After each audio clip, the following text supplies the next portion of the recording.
Welcome back for a new video.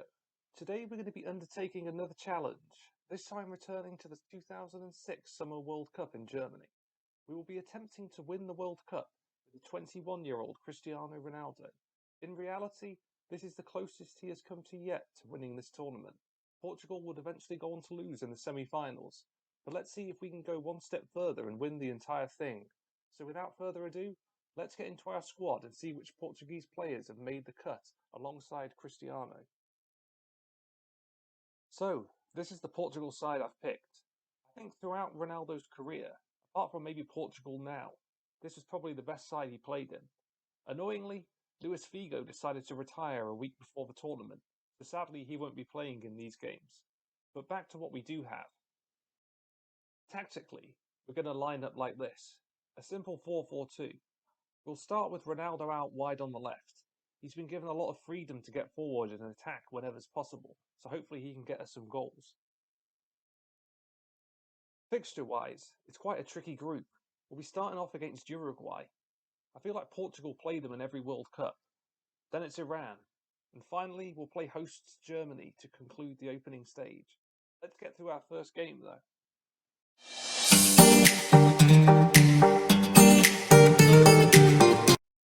So, our first game is done. It finished 0-0 though, against a 10-man Uruguay. Not a classic start to the World Cup campaign. The less said about it, the better really. We did create more chances than them, but we were very wasteful in front of goal. I think this is a problem we might have. Defensively, we look quite good, but up front with Pauletta, it's not been great so far. Let's carry on though, and reconvene at the end of match day 2.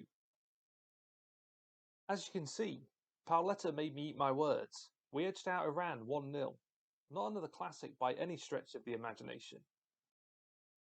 A great goal though.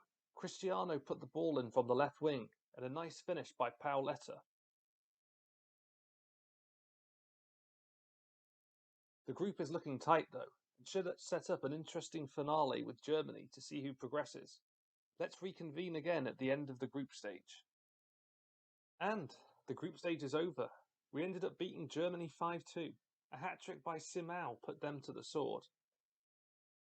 A second assist for the tournament as well. Ronaldo broke down the left wing, and then inadvertently the ball came through to Simão.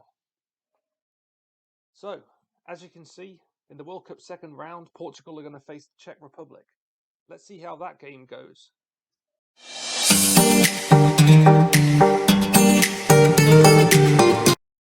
So, the round of 16 is now over. We managed a hard-fought 2-1 victory.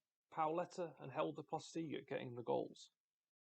Next up, it's a repeat of what actually happened in real life, a quarter-final against England. Here is the England team. This will be a first for me, hoping the England national team lose. I have no idea how Portugal managed to beat us in real life, as our team was pretty stacked back then. But let's get into the actual game and see what happens. Well, history has definitely repeated itself here. After a 0-0 draw, the game went to extra time, and then penalties. England probably had more chances, but thankfully they subbed in Darius Vassell, who could have had a hat-trick. We converted 4 out of 5 penalties, and we move on to the World Cup semi-final. As you can see though, we could definitely do with a few days rest, particularly Pauletta and Helder Postiga. Maybe some rotation will be necessary for the semi-final. Here it is. We have our semi-final opponents, and it's going to be the Republic of Ireland. They've definitely overachieved this tournament. Looking through their squad, they've definitely got a few great players. Roy Keane, Robbie Keane, Damien Duff, John O'Shea. We should probably be considered the favourites for this one though. Let's see if we can make it to the World Cup final then. I'm not sure how we've managed it, but we're into the final. 2 goals in 3 minutes from Pauletta and Simão overcame Ireland. The better of the 2 goals, probably Pauletta's. Here is the goal. Ronaldo was involved here on the left wing, playing it to Nuno Gomes, who crossed it in for Pauletta to finish.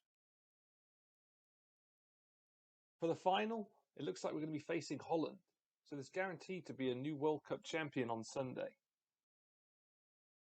They could definitely be our toughest test yet, though. There's a lot of quality in this team. Van der Sar in goal, Nigel de Jong, Edgar Davids, Arjen Robben, Van Nistelrooy. The list goes on.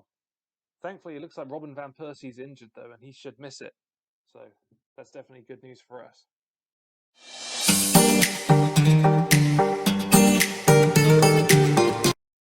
The big game has finally arrived, and Ronaldo's chance for World Cup immortality.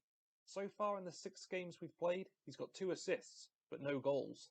What a time it would be if he could get us a goal in the World Cup final. Let's get into this game. The 2006 World Cup is over, and the champions are Portugal. This is actually the first challenge I've done on one of these older FMs, which has been successful. The final itself was a very close game, but we edged them out 1-0. The winning goal was scored by Helder Postiga, but it was assisted by Cristiano Ronaldo.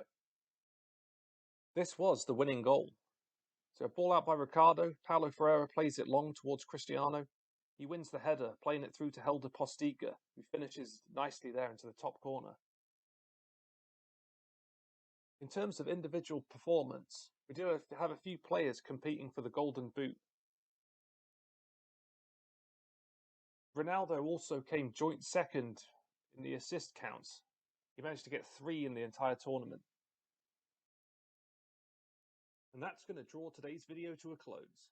Winning a World Cup is probably the most difficult trophy in all of football. All champions undisputedly have enormous amounts of quality, but also a certain degree of luck. In 2006, Ronaldo fell just short in his semi-final, but easily he could have been a finalist back then. Maybe if he continues with Portugal till the 2026 World Cup, he can make one last run on the final trophy to elude him in the United States.